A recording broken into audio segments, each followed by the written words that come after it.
समय यात्रा और मल्टीवर्स किस्से और कहानी में सुनाई जाने वाली और कल्पनाओं में रची गई हैं, ऐसा हम आम जनमानस का मानना है। आज भी हमारे वैज्ञानिक और शोधकर्ता इस रहस्य को सुलझाने के प्रयास में हैं। मनुष्य ने अपने जुनून में कई ऐसे रहस्यों को उजागर किया है, परंतु इन सभी स्रोतों की बुनियाद हमेशा से हमारे सनातन धर्म ग्रंथ ही रहे हैं। आज भी हम इन सभी विषयों के बारे में जानने के लिए आपको उस कालखंड में ले चलते हैं जहां से इस सब की शुरुआत हुई थी। तो आइए चलते हैं। ये कथा है रामायण काल के एक ऐसे पात्र की जिन्होंने मल्टीवर्स और समय यात्रा करने की विधि को समझ लिया था, जिनका नाम आज भी चिरंजीवियों में आता है। योग वशिष्ठ महारामायण के अनुसार हमारी हिस्ट्री में रामायण 27 बार घट चुकी है और मल्टीवर्स में भी रामायण कांड हुए हैं, जिसमें भगवान राम के स्वरूप के अलावा सब कुछ बदल जाता है। इन सभी घटनाओं के साक्षी हैं काकभूषणी जी, जिन्होंने रामायण को 27 बार घटते हुए देखा है। प्रभु राम के भक्त काकभूषणी की रामायण वाल्मीकि जी की रामायण से बहुत ही अलग है और हर बार अलग तरीके से दर्शाई गई है। काकभूषणी जी का वर्णन कौवे के रूप में आता है, पर क्या वे सचमुच कौवे थे या वे किसी तरह की पोशाक धारण करते थे जो टाइम और स्पेस के दबाव को झेलने के लिए बनाई गई हो। आज की साइंस और उस समय के विज्ञान को देखें तो पता चलता है कि तब भी विमान थे जिन्हें पुष्पक विमान के रूप से जाना जाता था, जो कि आज के मॉडर्न युग में हॉट एयर बलून्स की तरह दिखते थे। करीब से देखा जाए तो पता चलता है दोनों की कार्य क्षमता समान थी, देखने में दोनों का स्वरूप समान था। तो क्या काकभूषणी जी भी ऐसे किसी टेक्नोलॉजी का इस्तेमाल कर रहे थे या ऐसे एक सूट का इस्तेमाल कर रहे थे जो कौवे के स्वरूप में दिखता था? तो आइए जानते हैं।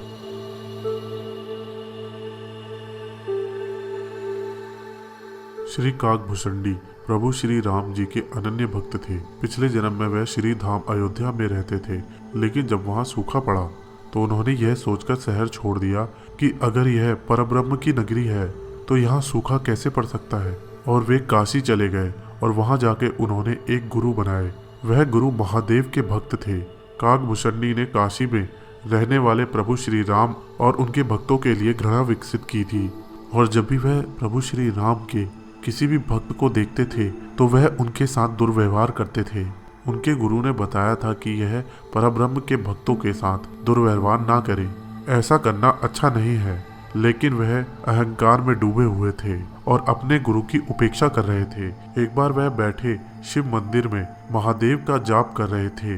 उनके गुरु ने प्रवेश किया तो उन्होंने देखा, लेकिन जप और प्रणाम छोड़ने के बजाय उन्होंने गुरु के लिए अपनी आंखें बंद कर ली और उन्हें अनदेखा कर दिया। यह कृत्य गुरुदेव भोलेनाथ द्वारा सहा नहीं गया और मंदिर में एक आकाशवाणी हुई, आपके गुरु यहाँ हैं और आप एक सर्प की तरह बैठे हुए हैं। मैं आपको श्राप देता हूँ कि आप छोटे कीड़ों के रूप में 1000 जन्म लेंगे। गुरु बहुत दयालु थे और उन्होंने महादेव से फिर से प्रकट होने का अनुरोध किया। गुरु महादेव के अनुरोध पर प्रकट हुए और गुरु ने अपने शिष्य के व्यवहार के लिए माफी मांगी।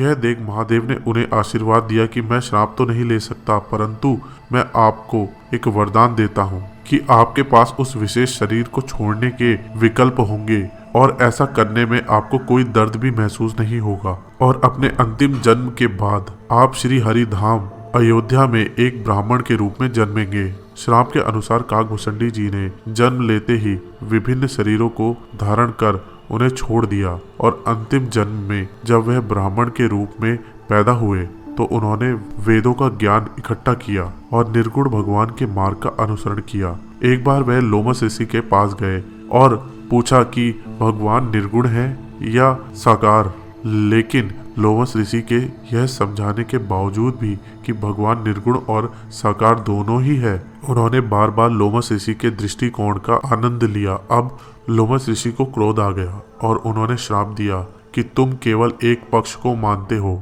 मैं तुम्हें श्राप देता हूँ कि तुम अभी एक पक्षी बन जाओगे। श्राप सफल रहा और काकभूषणी जी एक कौवे के रूप में बदल गए। लेकिन एक अजीब बात थी कि काकभूषणी जी श्राप से दुखी होने के बजाय खुशी से नाच रहे थे और श्राप देने के लिए लोमस ऋषि को धन्यवाद किया।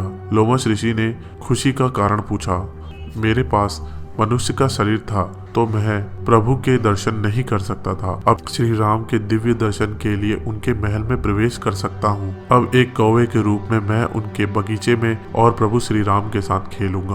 प्रभु श्री राम उनके साथ खेला करते थे, लेकिन एक बार श्री काकभूषणी जी को उनकी पहचान पर संदेह हुआ, क्योंकि उन्होंने परब्रह्म तत्व को देखा जो अनंत ब्रह्मांड के स्वामी है। रोटी के एक छोटे से टुकड़े के लिए वह रो रहे थे और वह वहां से उड़ गए, और उन्होंने जो देखा वह यह था कि बच्चा ब्रह्मांड के चारों ओर है, उसका पीछा कर रहा था। और जब वह थक गए तो वह वापस आ गए। जब प्रभु श्री राम मुस्कुराए तो वह उनके मुख पर घुस गए।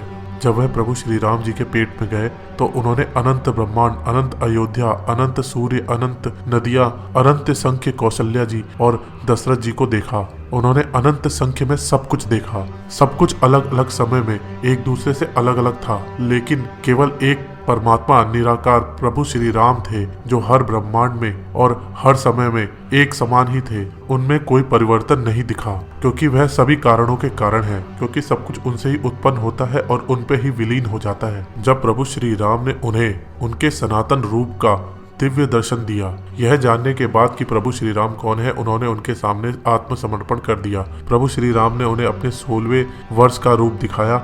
यह कहा कि वरदान मांगो, धन मांगो या आदि। पर काकभूषणी जी ने सोचा कि प्रभु श्री राम तो सब कुछ देख सकते हैं और उनकी भक्ति के अंत अनंत के बारे में कुछ भी नहीं जानते, जो स्वतः ही है। इसलिए काकभूषणी जी ने बड़ी चतुराई से उनकी भक्ति मांग ली। श्री राम जी उनकी चतुराई से प्रभावित हुए। उन्होंने उनको वरदान में निस्वार्थ भक्ति प्रदान की। ऐसा कहा जाता है कि जब जब प्रभु श्री राम जी इस युग में पैदा होते हैं, इस धरती में पैदा होते हैं, काकभूषणी जी प्रभु श्री राम जी के दर्शन के लिए आते हैं और उनकी संपूर्ण रामलीला के दर्शन करते हैं। और यह प्रभाव भगवान श्री राम के वरदान के कारण था। श्री काकभूषणी जी ने भी पक्षी राज गरुड़ को प्रभु श्री राम के बारे में उनके संदेह को दूर करने में मदद की थी। जब प्रभु श्री राम नागपाश से बंध गए थे तब गरुड़ जी ने उनकी मदद की थी। तब उस समय उनके मन में यह संदेह आ गया था कि यह परब्रह्म है भी या नहीं। तो प्रिय दर्शकों, ये थी आज की हमारी वीडियो। तो मिलते हैं बहुत जल्द अगली एक इंटरेस्टिंग वीडियो के साथ। तब तक के लिए नमस्कार।